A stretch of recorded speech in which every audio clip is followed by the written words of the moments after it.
Hello, friends, fiends, and fellow UBTubers, and welcome to episode 796 of the Daily Comic and Collectible.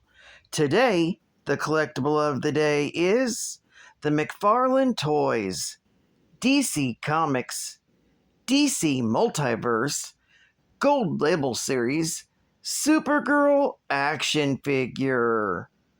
As a child, Kara Zor-El witnessed the devastation of Krypton before she was sent to Earth on a mission to protect her infant cousin Kal-El.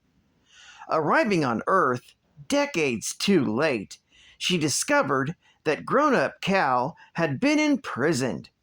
Still determined to protect her family and its legacy, Kara will fight her cousin's enemies as Supergirl. This incredibly detailed 7-inch scale figure from the Gold Label series is based on the DC Multiverse of characters, specifically DC REBIRTH.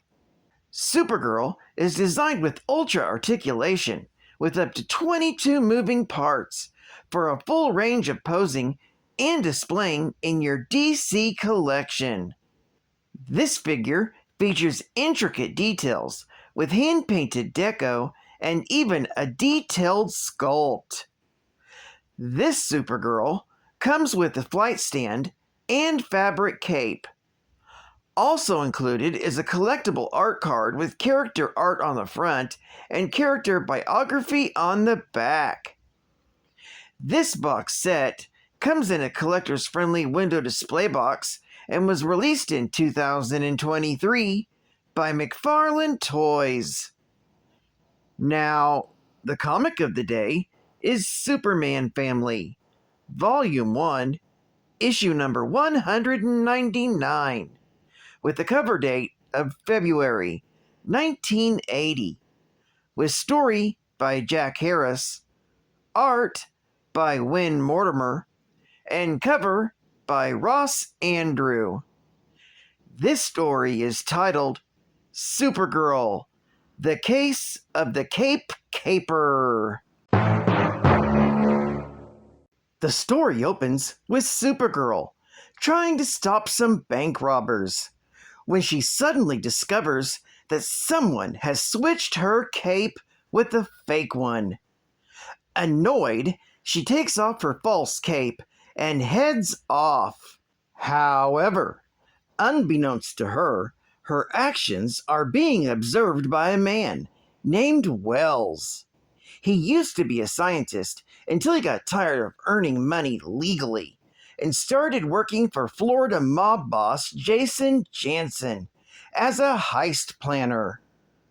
1 month earlier, he saw Supergirl stretching her cape out to shield people from an oil fire and realized such an amazingly elastic and indestructible fabric was worth a fortune.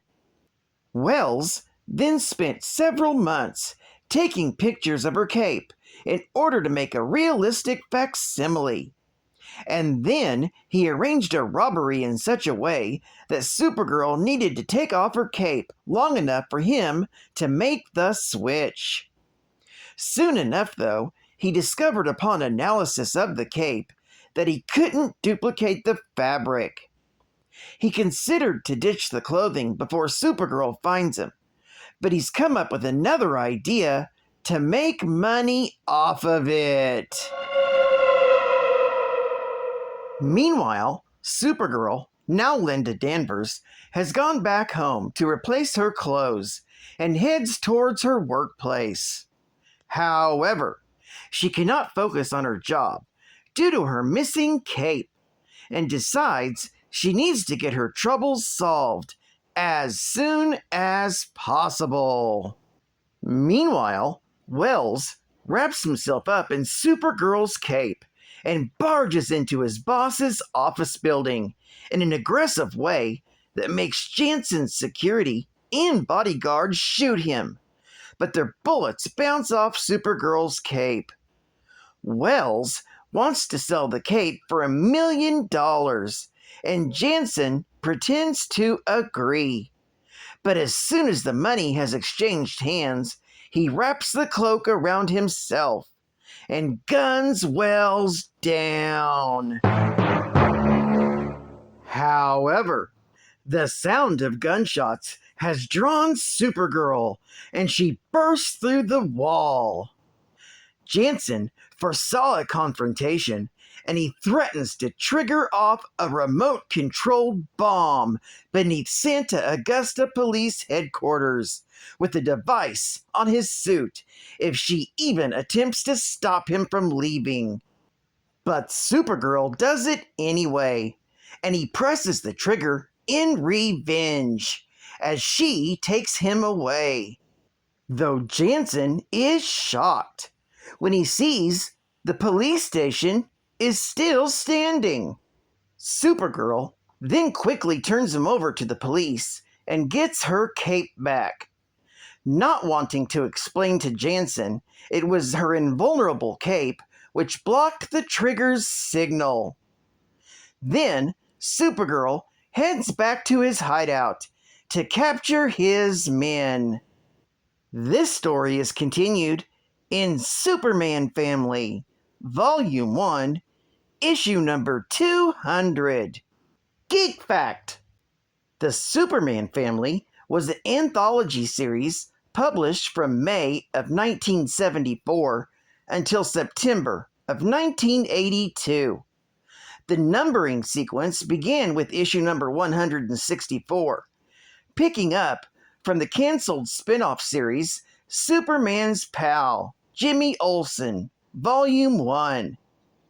Each issue of the Superman Family contained 6 vignettes spotlighting various characters within the Superman universe, including Superboy, Supergirl, Lois Lane, Jimmy Olsen, Krypto, Van Zee, and Akbar, The Private Life of Clark Kent, and the adventures of the older Earth 2 versions of Superman and Lois Lane. The series began publication on a bi-monthly schedule, but changed to a monthly format in 1981 with issue number 208. Bonus Geek Fact: the Superman symbol is the emblem shaped like an S that Superman and most of the members of the Superman family, including Supergirl and the House of L in several continuities, wear on their chests in different versions of their costumes throughout the years. Its first appearance was in Action Comics, issue number 1 from June of 1938, as part of the character's original design by Jerry Siegel and Joe Shuster. However, there have been multiple origins presented for this symbol. In Earth 1, prior to the Crisis on Infinite Earths, a young Clark Kent chose the S emblem when he put together his costume, among other reasons because it stood for Superboy. Although later, it would be told Jonathan Kent designed the S and his wife sewed the costume. When Kara Zor-El's parents resolved to send their daughter to Earth, Allura sewed her costume, adding the S emblem so Superman would know Kara wasn't an enemy. In New Earth, Superman's origin story has been rewritten and rebooted many times over the years. Most notably, in John Byrne's 1986 miniseries The Man of Steel, had Clark Kent and Jonathan Kent design it together, independently, while they were trying to create his costume. Later heroes adopted the symbol to show they were inspired by Superman. While Mark Waid's 2003 reboot, Superman Birthright, established the symbol as Kryptonian. His parents, Jor-El and Lara, sent him to Earth with a blanket featuring the symbol. Clark originally believed that it was his family crest, but witnessed greater cultural significance surrounding it in his historical texts, and came to understand that it was a symbol of hope. However, then, in Jeff Johns' reboot, Superman, Secret Origin, it cemented the Kryptonian origin of the symbol. Upon watching a holographical recording of Jor-El wearing the symbol, Martha Kent guessed it was some sort of family crest and sewed it on her son's Superboy outfit. Supergirl's arrival and her parents' rescue confirmed it was the House of L's family crest. Advertising ad fact. You can't beat this Halloween treat. For fantastic, fear-filled books. Secrets of Haunted House. The House of Mystery. Ghosts. And weird war tales. And a harrowing Halloween superhero sensation featuring 5 fearsome fiends. Bizarro. Swamp Thing. The Demon. Solomon Grundy. And Man-Bat. On sale October 25th, 1980.